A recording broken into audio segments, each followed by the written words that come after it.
Welcome to Charm Conversations, an interview series that focuses on meeting some of the individuals in the hypnosis community and finding out a little bit more about them. I'm Cy. I'm going to be your host through these conversations, and I've had the benefit of meeting quite a few interesting individuals, both stateside and internationally, who I felt were great individuals to speak about what they see in the community, what got them started in hypnosis, and why they're here. So let's take a few minutes, talk to each one of them, get an idea about where they see the community going, where it's been, how they got started in hypnosis, and how they're just like the rest of us, looking for an interesting time and figuring out the human mind. Here at Charmed, we know it's the holidays, and you just feel like all the pressure is coming down on top of you. But just around the corner, there's hope, a little bit of light, and a little bit of fun on the horizon. Charmed Online 2021 happens in January 2021, and tickets are still on sale for the low price of $25. Every ticket you get gets you into the pre-con classes, which will include such names as Wise Guy, The Secret Subject and Allison, and Lee Allure, in addition to the 3 days of fun following with the full convention. Pick up your ticket now and come join us for some after the holidays hypnosis, education, and fun. We'll see you there. Our next interviewee is Gleeful Abandon, a self-described serious hypno-kinkster who definitely was full of energy and a blast to talk to. Crossing our fingers that everyone will get to see their skills and knowledge at the upcoming Charmed Online 2021, here she is, Gleeful Abandon. So we are talking with Gleeful Abandon, and I am trying to be better about asking about pronouns and what you prefer to be called, so why don't you start there? Yeah, hi. Thank you for having me. Gleeful Abandon totally works to call me that here, and my pronouns are she and her. Hey, wonderful. So, for all of us who have very little knowledge about you, Gleeful Abandon, what's your resume as far as a member in the hypnosis community? How does everybody know you? What do you do? My resume. Well, I interned at Hypnosis for a good 3 years of college, and then when I got out, I got offered an entry-level position, and I worked my way up from there. No, I mean, if by resume we mean what have I done in the community, I've been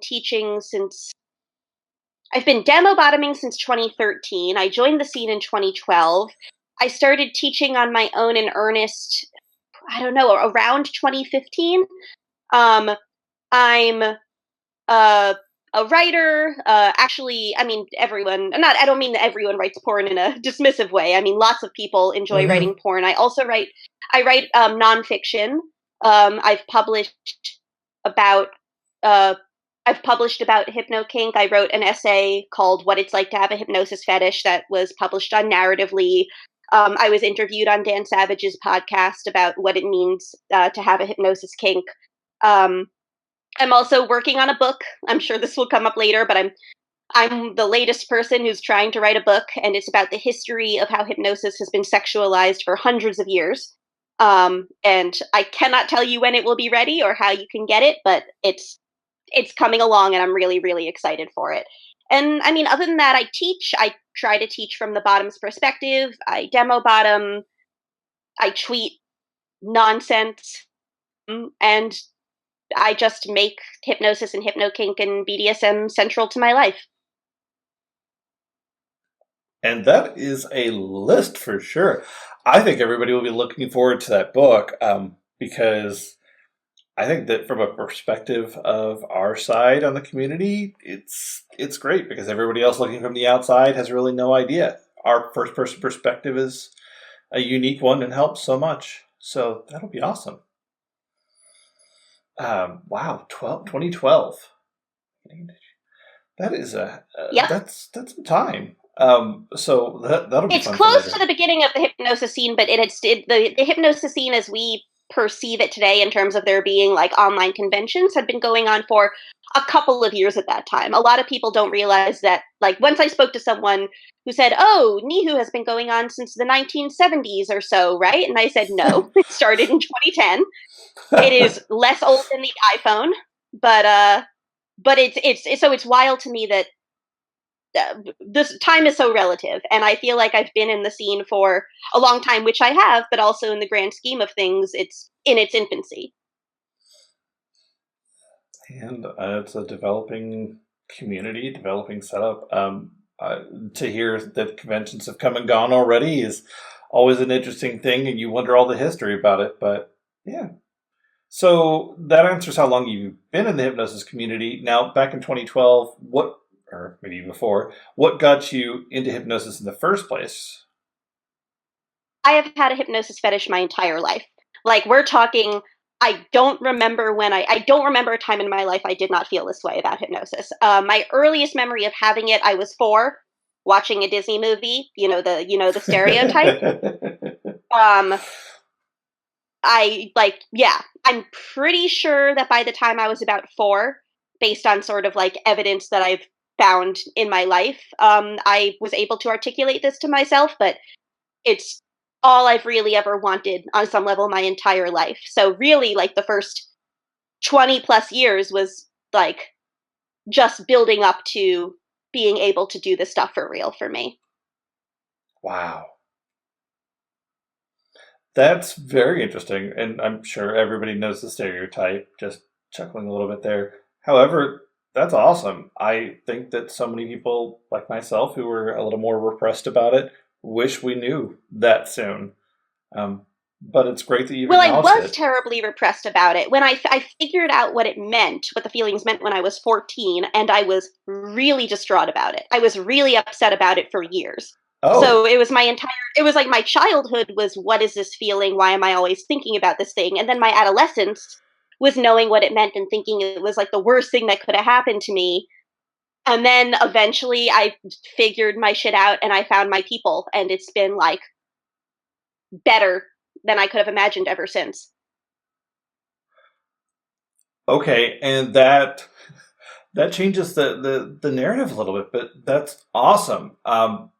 Honestly, because I think that maybe all of us can relate to that happening at some point where we don't realize that it's an okay thing. I think it took a lot longer to figure that out than you. So I'm actually really happy that it's been that kind of trend or progression for you. And the community Some is people definitely take worth it. even longer. It's everyone is on their own journey about this stuff. Yeah. Oh. So if that's the case, what's a piece of advice that you give to somebody who has just accepted that about themselves and is getting started in the hypnosis community? Well, so the question that you asked actually kind of has the answer in it, which is seek out community. There's lots of people who just go online and seek out porn or just try to find play partners online. And for some people that's a first step, and for some people that's all they want. But for me, I needed to find a social educational community oriented around this stuff. I and like, so when you get to the hypnosis, community, whatever that means, take your time. Like, you can dive in and read everything and talk to everybody and do whatever you want to do, but I know a lot of people feel pressure that, like, you get to your first event and you need to, actually trance with as many people as possible. And that's just not true. You can be selective and you can be patient, and it can be worth your time to do that. Or some people just want to, like, go and play with all the people they want to play with, and that's totally cool too. But some people don't realize that they have the option to slow down if they want to. Hmm. I think that would be a sign I would hang in front of any convention. Slow down, enjoy. You don't have to do everything at once. Yeah, please get some 6-2-1 rule. Sleep, eat, shower. Like, just please do that. Otherwise, it'll impact your ability to make friends and enjoy the convention, so hold your horses. Also, we're like, this is an adult community of people doing adult activities, and therefore you need to act like an adult and take care of yourself. That's how it is. And that's highly appropriate, considering that there were plenty of times where I wondered about how much sleep I was actually going to get during my last convention. I completely agree with Oh you. yeah. No, we've all slipped up. It's just like a good standard to try to hold ourselves to. Good life lesson. So that solid point about being the first thing in a community. Um, Now you spent so much time in the community. What's something that you like to kind of alleviate or dispel for people who are getting into the community? Some concern that you hear happening a lot, or a rumor, or something along those lines that they should just know up front. Hey, that's not really a thing. I mean, along the same tack, you don't have to, like, people who, so it's tricky because I consider myself very part of both the BDSM and the hypnosis worlds, and a lot of people consider themselves one or the other. Hmm. And I think they go together in a lot of ways, including the fact that you shouldn't feel the need to just play with people and do stuff out of obligation. It is so easy to do a short, low-key hypnosis scene, but like, people are not going to like you any less or ostracize you or not become friends with you if you're not actually trancing with them. Is you can just go social forward if that's where you want to start.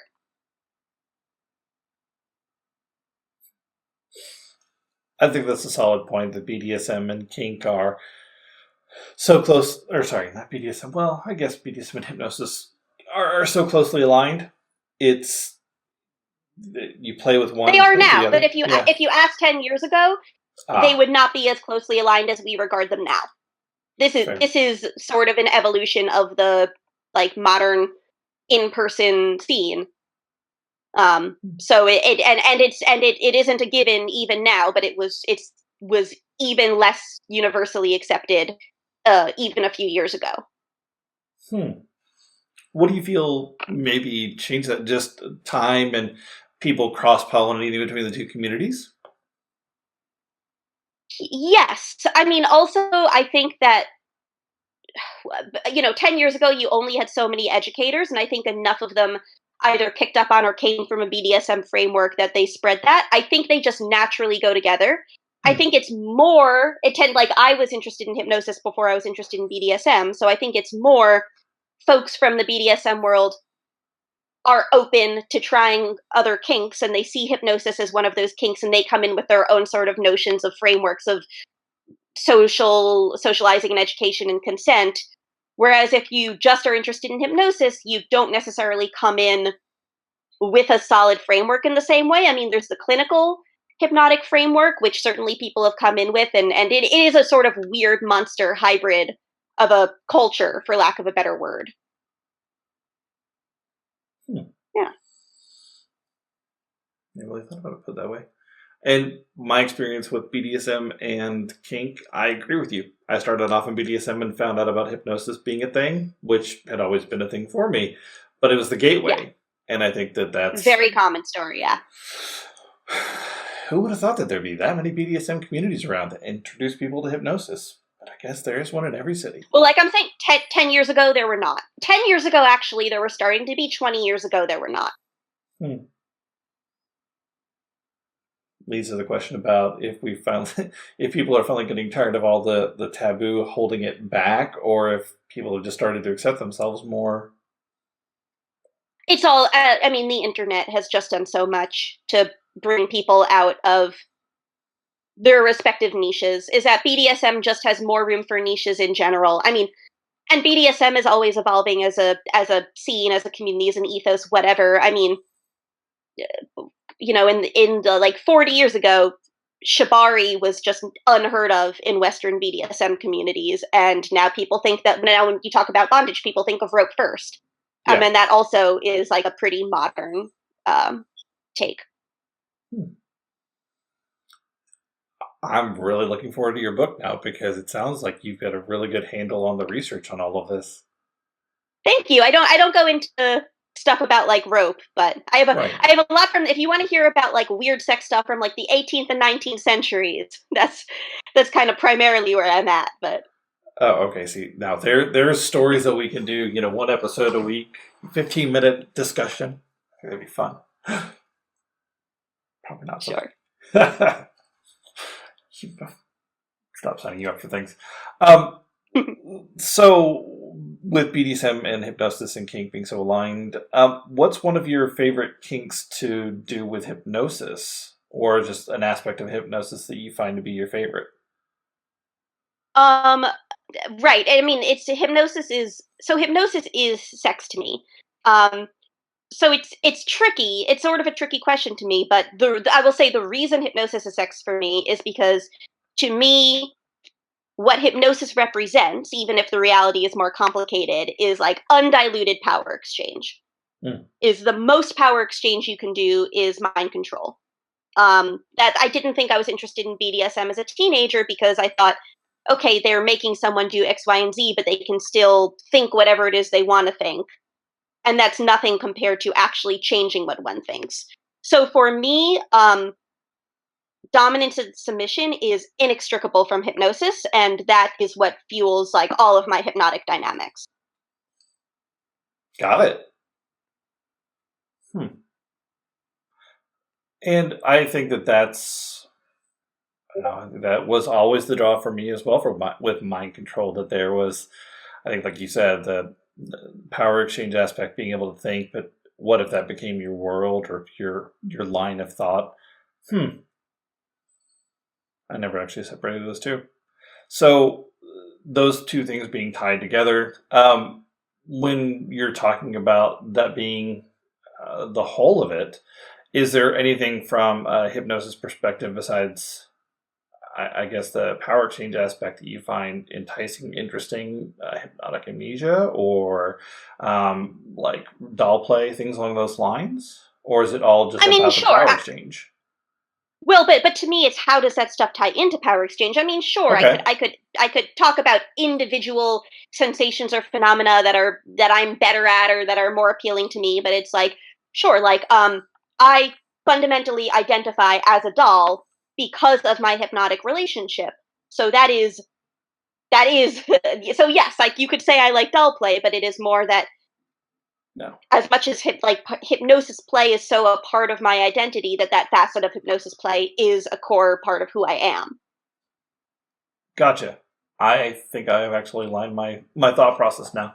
Okay.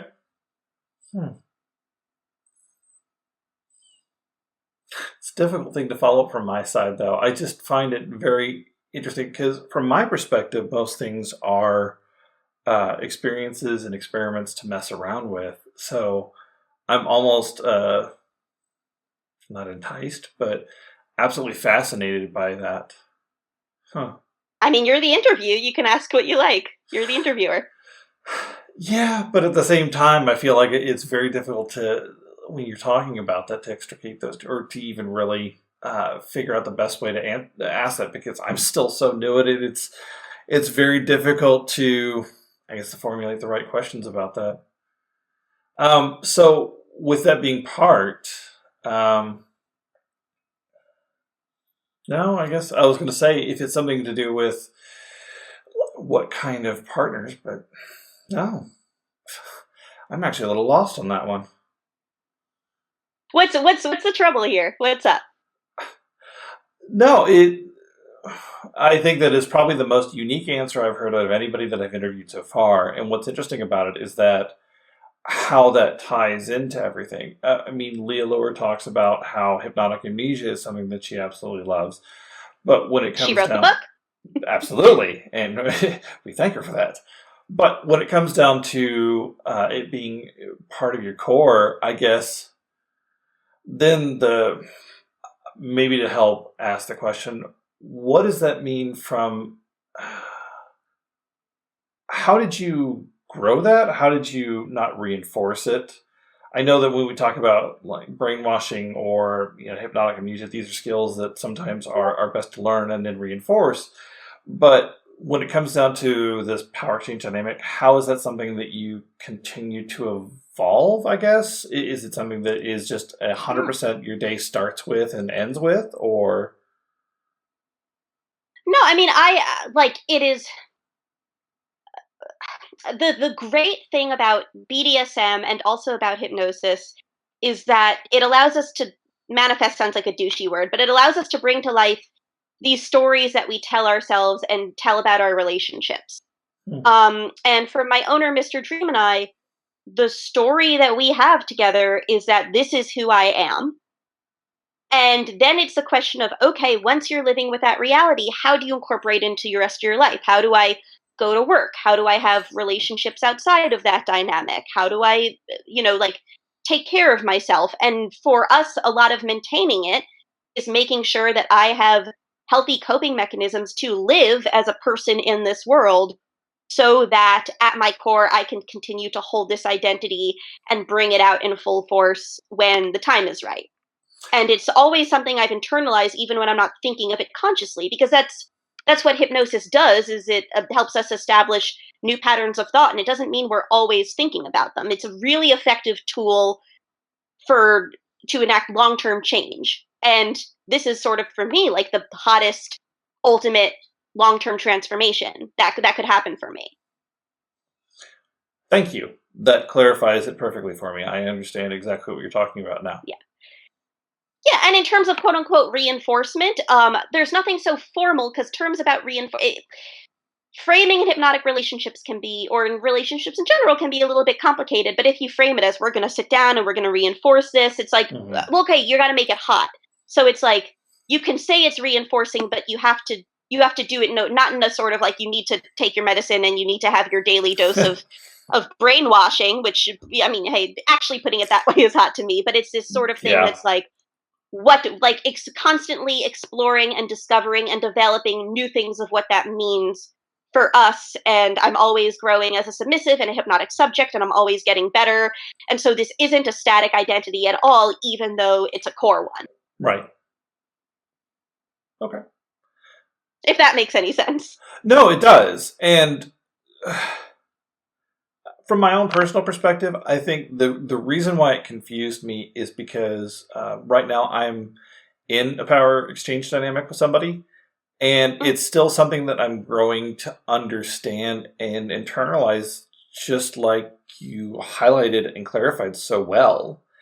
And that was the reason why it confused me so much, is because I don't know, whenever you have something outside of the box, it's very difficult to figure out how to put it in the box. But when it is the start before the box even exists, it's a whole different thing. And so, no, I really appreciate you taking the time to actually ask the question back of, well, how can I help you understand this? Because that helped a lot. Sure. And there is no box. There is no spoon. Absolutely. There is no spoon. Well, you have to realize that there is no spoon. Okay, parents. So now, with that being said, then I guess, what do you, as an educator, where do you spend most of your, I guess not creative talents, but most of your energy? Whenever you plan to do classes or things for conventions, where do you primarily enjoy spending your time? Yeah, good question. I would say there's sort of two values that are the most important to me for this. And one is, what is going to be communicating the stuff I do, the stuff that's very DS focused, the stuff that's very sexual, the stuff that's very making the stuff a real part of your life. I don't want to, like, there's only ever so much space for one thing, but I don't want to feel like I'm censoring myself. And I'm certainly, there's plenty of people in the community who sort of like occupy the same like space as I do in terms of approach to this stuff, but it's not by any means the default. So I try to be really clear and strong about that. And the other side is, there's just never enough submissive or subject. So I try to think, and I don't 100% do this. I mean, the class I'm teaching the most right now is ties in with the book, is the history stuff.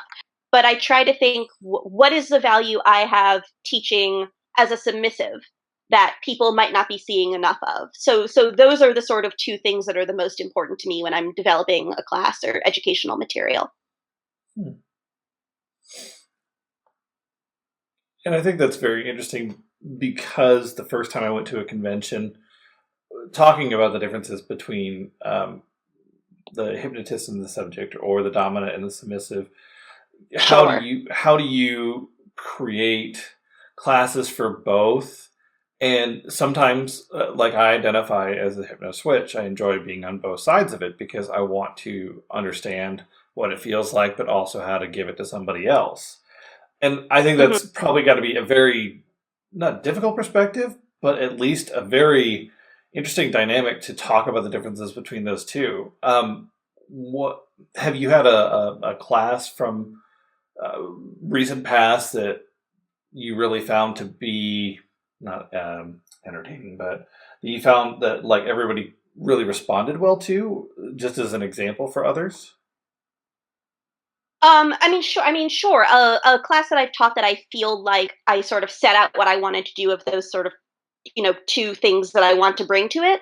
I've taught it at Charmed a few times, and it's nominally a transformation class, but it's more about transformation from a DS perspective and about what are some frameworks that you can do to affect change in a subject, and what are the short-term changes and what are the long-term changes, and what are external and what are internal, and exploring that. And it's tricky because I demo bottom all the time. I demo bottom for my dominant a lot, and I love it very much. And it's tricky because when I'm teaching, I don't want to be demo bottoming. I want to be teaching, and I want my partner to be demo topping. And demo topping is just not something that's seen all that often. It certainly, I'm not the only one doing it. There are definitely other really great educators who are, primarily bottom or bottom focused. But the thing about that class is, for me, the way I built it was I sat down with my partner and I talked to him about what the class was going to be about. And the point of our dynamic is that it's very spontaneous and it's very improvised and it's consensual non-consent. So I sort of collaboratively with him, and based on my guidance for the class, created the structure of what the demos would be like, and then said sort of within these confines, and however whatever you feel sort of highlights and accentuates my points and backs me up, I want you to hypnotize me to do these things. So it's not at all, topping from the bottom doesn't mean anything, and it's an overused phrase, but it wasn't, it didn't at all go outside of our dynamic, but it still felt like I was in control of the class because I'm submissive to my partner. I'm not submissive to a room full of class attendees. So that's been something that over the years I've tried to like hone, and I still think there's room for growth, but I also think it's like a really exciting ground that a lot of people are still breaking today. I really hope that you, well, I don't know how well it'll translate to an online forum, but hopefully, if not online, there will be another physical space demonstration or class exhibition that I'll be able to see, because that sounds really interesting to watch. Thank you. I've demo bottomed online and I've taught online like non-demo classes, and I have not yet taught a class online that involves me utilizing the help of a demo top. So I don't know how that would work for the internet, but it's a whole new world. I don't really show my face on the internet, even though I show my face at in-person events. So the last, several months, this has also been something new for me to navigate.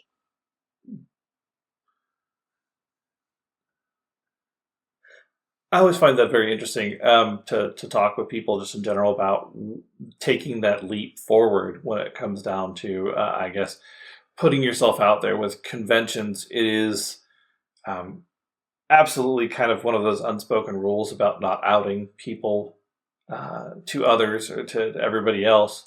When it comes down to the internet, once it's out there, it never really comes back, and making that decision. Right.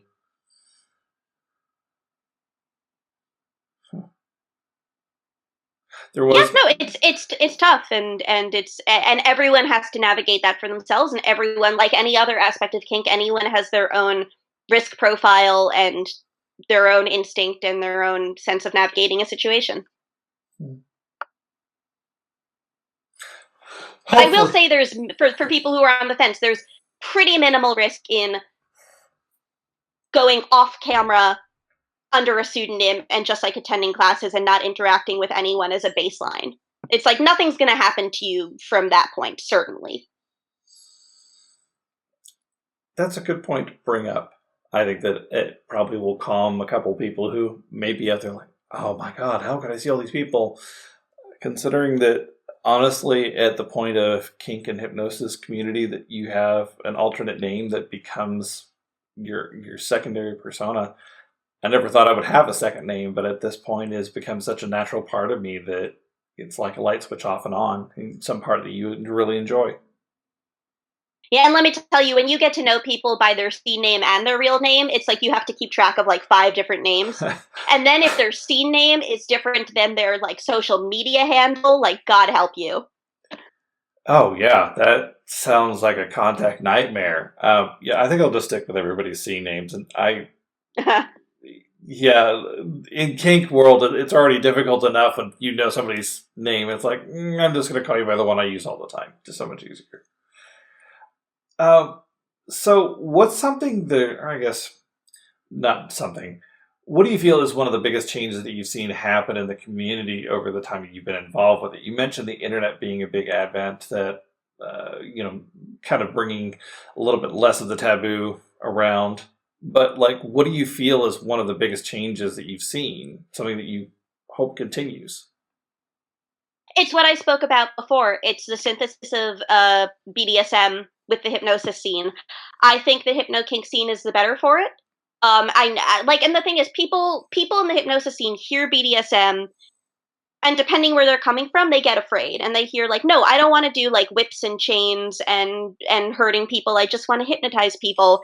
And to that I say, like, BDSM does not actually require of you to do any one particular activity.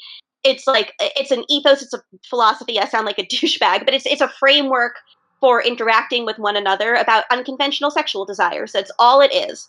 And I think that the logic and the way that you're supposed to interact that BDSM brings, the hypno kink scene has hugely benefited from. It's been the better for it because of consent. It's been the better for it in terms of respecting hypnotic edge play as being valid and not inherently verboten. It's sort of done 2 different things. Like it's made hypnosis safer, and it's given hypnosis space to be edgier. When my partner was in the scene from the very beginning. He was at the first Nihu. And he once wanted to teach, I'm afraid I don't remember what the class was. It was shortly before we met. But it was something that would be taught normally nowadays, something having to do with brainwashing or conditioning or something like that. And he was being told that he was suggesting they should teach abuse. And that's just not a pushback that one would get nowadays. You still need to, it's not a blank to just do whatever you want, and that now we can just, willy-nilly do all edge play, but it gives us space to play that just was not true when the hypno kink scene first started convening in person. I think that Wise Guy actually made that comment about how when hypnosis community really started forming, that it was like the Wild West, and that consent being brought forward is an amazing thing. I had no idea about it until I got in the kink community, but with hypnosis, it is absolutely just such an essential component. I can see how it grew from one side to the other and how hypnosis benefits. Yeah, well, hypnosis is consent model pre-BDSM. It's where are we taking what we know about hypnosis from, and largely it's stage shows, which just simply don't have the same model of consent as an intimate interpersonal exchange, and therapy, which instead of ethics, just all super important for therapy, just don't map out quite the same way for what it is we're doing. People used to convene in person to do erotic hypnosis and not touch each other because they had no sense that that's what you could do, because their understanding of hypnosis was 2 people sitting in a chair across from each other. And 2 people sitting in a chair across from each other doing hypnosis is wonderful and sexy and hot and exciting and tropey, but it's only the beginning, and we're so less limited than conventional academic hypnosis has led us to believe, because its own agenda is medically based and not recreational and not relationship and not intimate. And so over the last few years, we've seen these group of like perverts looking around and saying, hey, as long as we're kind to each other and take care of each other, there's actually no one here to tell us what to do. And so from a positive sense, it's the Wild West in a very good way. Yes, not to imply that there's any rustler gangs coming through. I think that it's, I can see where some of the research for your book is probably coming in there, but it's a strong point. I think that it is something that people have learned that the limitations are coming off more and more, that it is an opportunity that, like you said, it's not just two people sitting across from each other. It's not somebody swinging a pocket watch. It's getting to Can be, mess though. around. Pocket watches are hot. Yeah. Okay, Incredibles 2. Yeah, there was a lot of things about that you just know somebody on Pixar's Have not side. seen Incredibles 2, but I do not need to see it at this point. Yeah, I'm sure that you've caught everything from it. Yeah, but I think that those limitations are something that people should be pressing more against. I can't even imagine what it was like at the very beginning then, considering what we have now in the community, what we see on a daily basis, on a day-to-day basis, what it would have been like back then. There are plenty. I was not there at the quote unquote very beginning. If we're going to call the 2008 to 2010 period the quote unquote very beginning, I was not there at that point. But there are plenty of people in the scene who have been there ever since.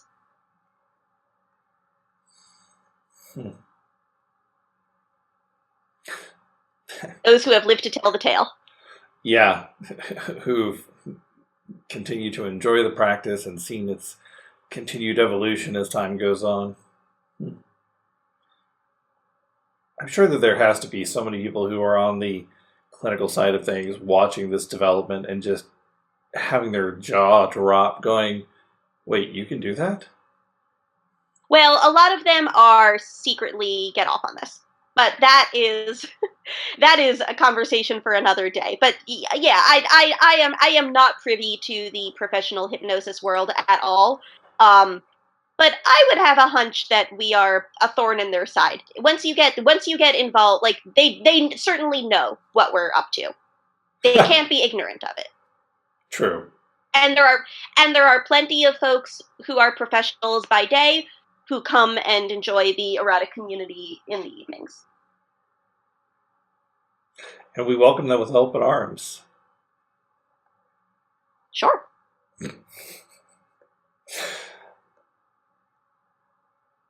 When it comes down to those in-person get-togethers, whenever they start happening again, is there something that you would recommend to individuals? I know we talked about with... Oh, damn it. I apologize. My headset's decided to go wonky on me. As far as it goes, when it comes down to in-person events and opportunities for actual play, is there a piece of advice that you would give to people who are maybe thinking about going for the first time or going to take that first leap? Thinking of attending an in-person event for the first time? Yeah. Yeah, it's go for it, but take care of yourself. It's better to do too little than too much.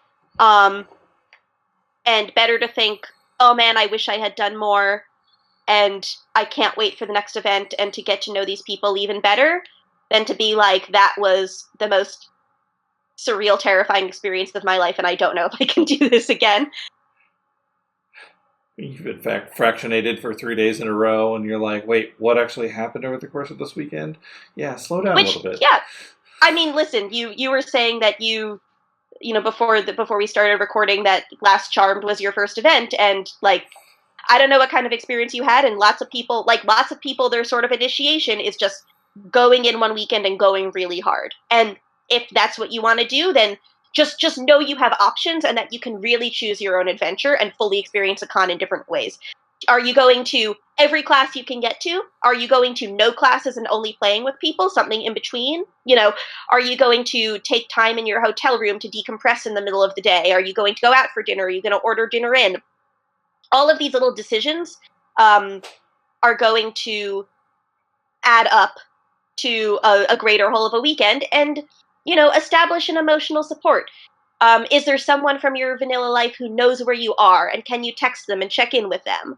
Or is there a friend that you have there who you can say, listen, I might need a few minutes with you just to process something. Just don't ignore the way you're feeling. Try to, like, literally the single best asset that you can have in hypno kink is like emotional intelligence and self-awareness. And this doesn't just apply to play. This applies to like how you interact with larger community. I ended up doing somewhere in the middle because it was that leap before you look kind of situation. I think that the benefit for that is you find yourself doing things you never thought you would do. There's not enough time to be afraid because you're going for it. That's a good point. Yeah. Yeah, certainly I've been there. Talking with somebody who's quote unquote as old hat as you, it makes me feel like, man, I wish I had a little bit more advice from the community before I started into this.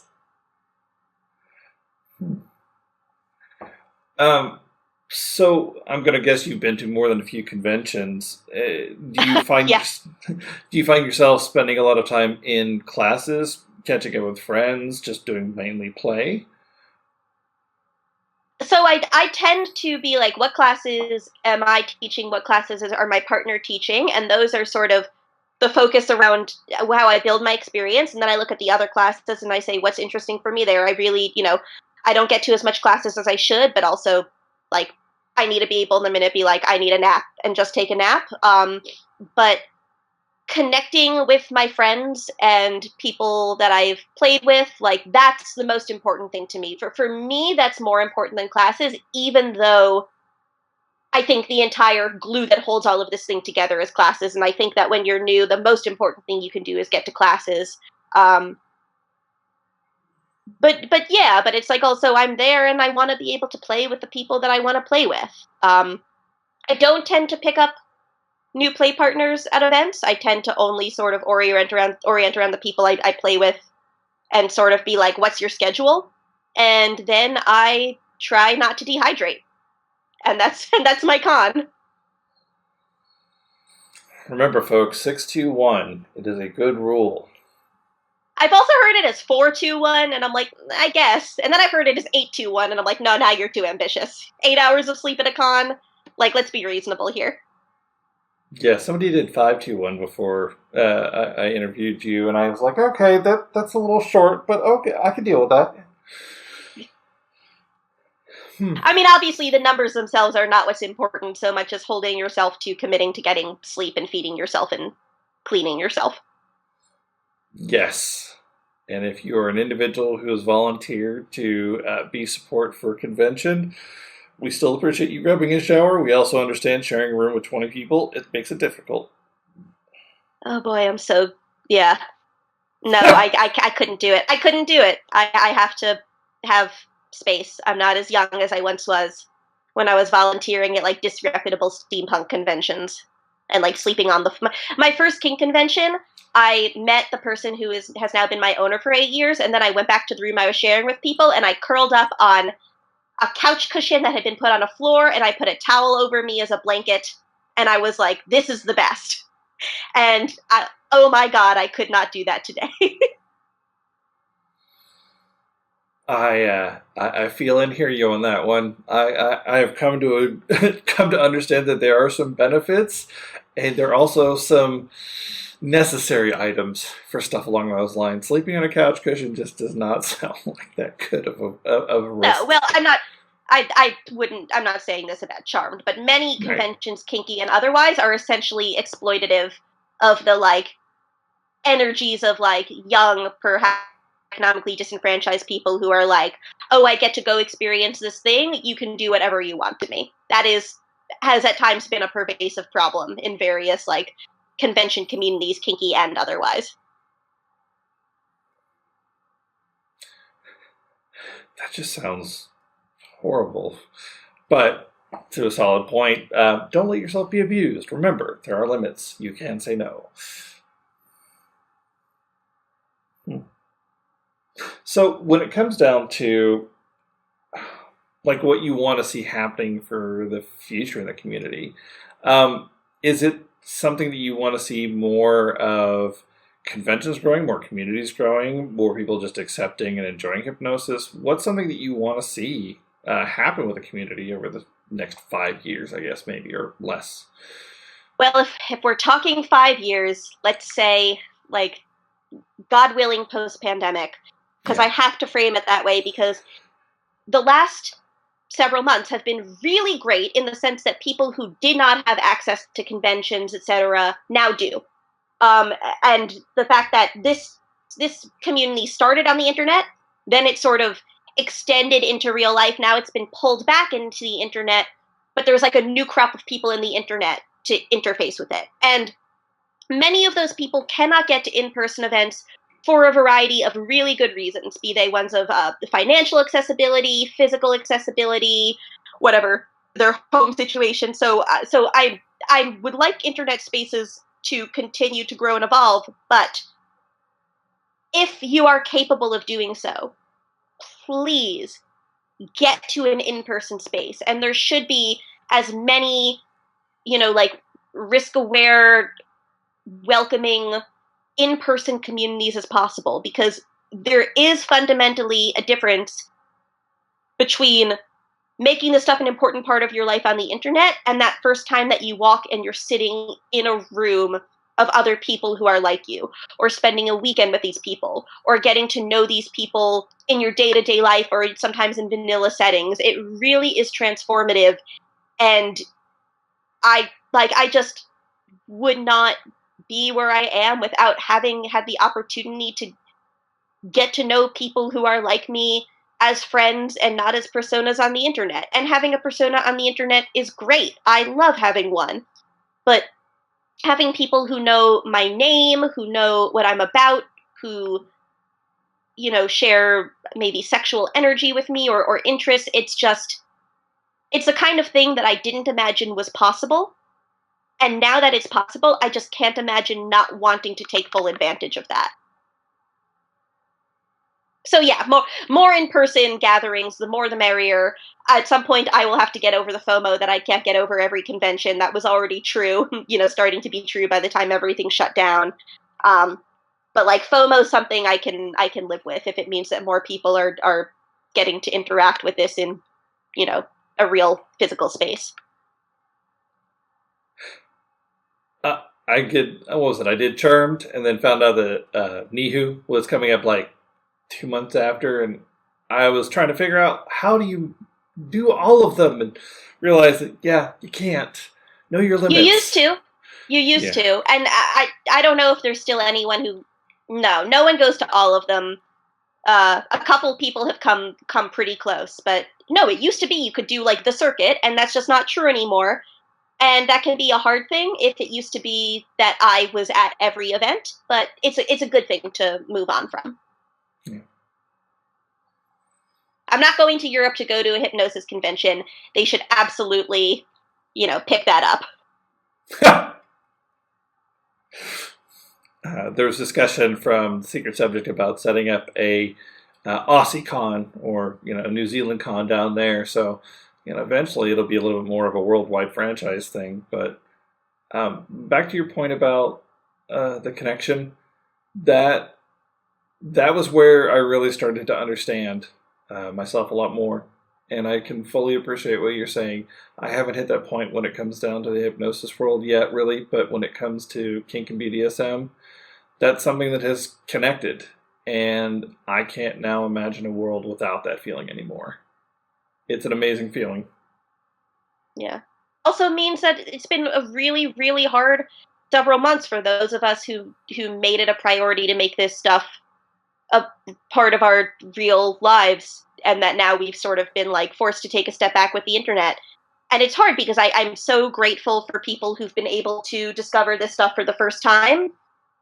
But for me, like, missing conventions has been really emotionally difficult for me and for my polycule and my chosen family.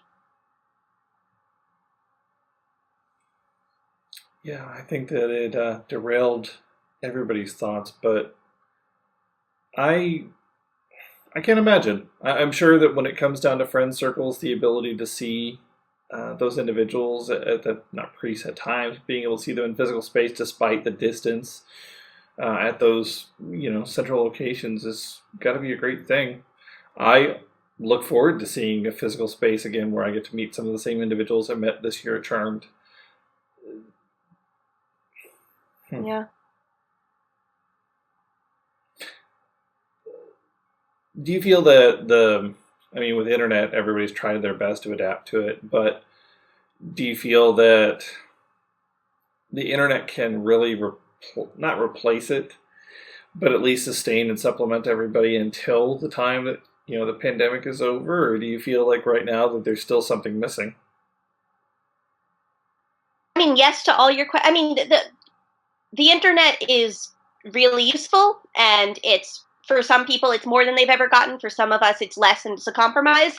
In terms of, will it sustain us until after the pandemic is over? I don't know. Tell me when the pandemic's going to be over. It's just, I can survive without kink, and I have kink in my life now, even with the pandemic. It's just not the same, and I don't need things to return exactly to how they were. Nothing should ever return to exactly how it was, but I want to move forward into the baseline of, you see people in person for stuff. I'm in the New York community. In June, we were supposed to celebrate 10 years of more or less monthly hypnosis group meetings, and that hasn't happened. I mean, it's still been 10 years and we're still a group, and we had an online class and we have another online class coming up. But it wasn't just conventions for me. It was at least once a month. After work, I would get on the subway and go get dinner with my people and go to a class and in person. And that's just not something I've had, for many, many months. And it's hard for a lot of people, not just me. I think a lot of people will relate to what you're saying now. Yeah.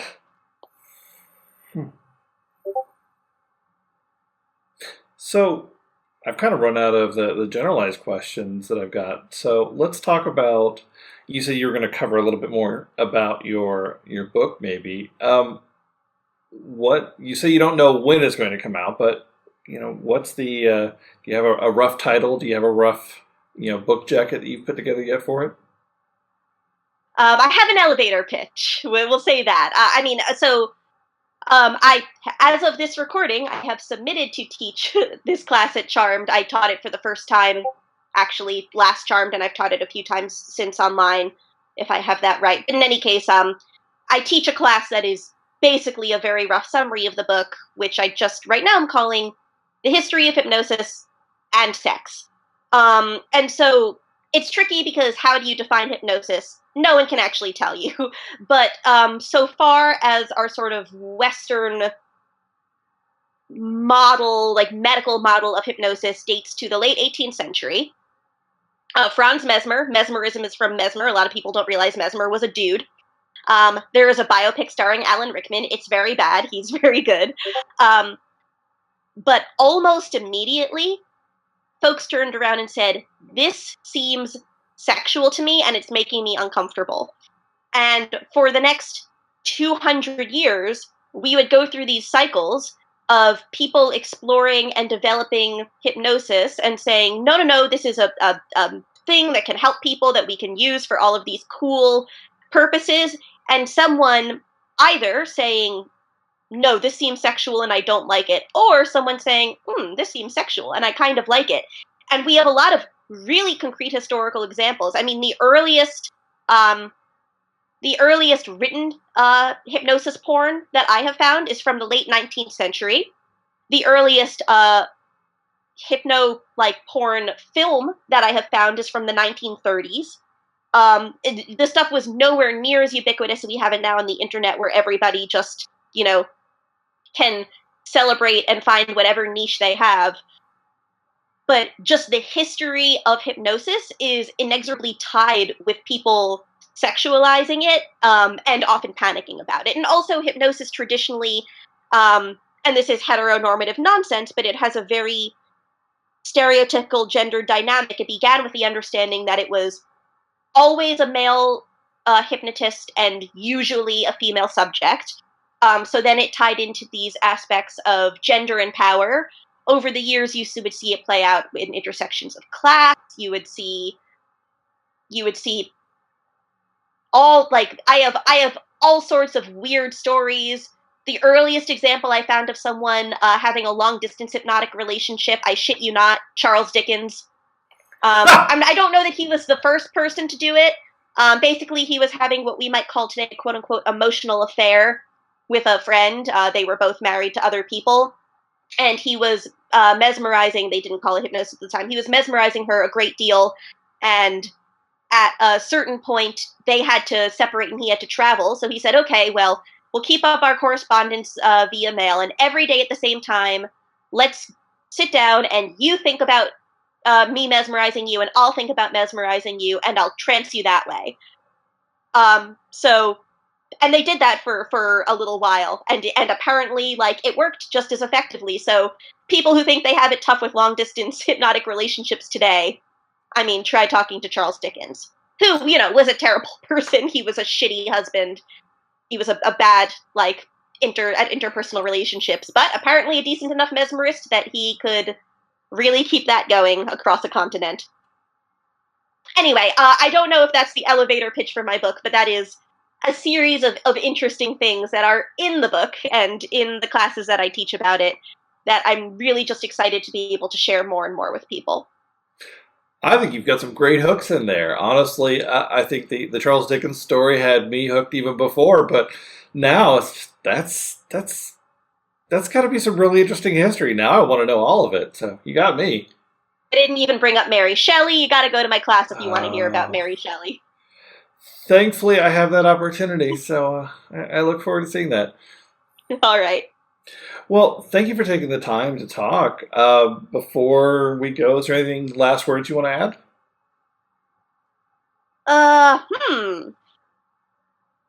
add? Hypnosis is real. Like, guys, no, like, it's, like, really real. Like, it's not just, like, oh, actually, it's this, like, meditative technique, like, but when you get the hypnosis scene, the first thing they tell you is, like, it's not like in the cartoons. But here's the thing. If you really, really, really want it to be like the cartoons, it can kind of be like the cartoons, but, like, better. Like, hypnosis in real life is actually better than the fantasies that gave you this fetish to start with. So I think that turned out to be pretty fucking neat. And that's just, like, a joy that I am so lucky to have in my life. And, like, I don't play with people much outside of, like, my closed network, but the reason I still choose to have community is because I love sharing this joy with people and getting it back from them. And yeah, I'm hashtag blessed, as theater nerds say, but, like, I just hope that everyone can experience the joy that I get from this stuff. Gleeful Abandon, I think that comes across pretty well, and I was smiling the entire time. I think that is amazing, and I'm glad that you shared it with us. Thank you. I'm a nerd. I know that's kind of a rarity in this community. I'm not going to out myself there. Well, thank you for taking the time, and you have a wonderful rest of your night. You too. Thank you for talking to me.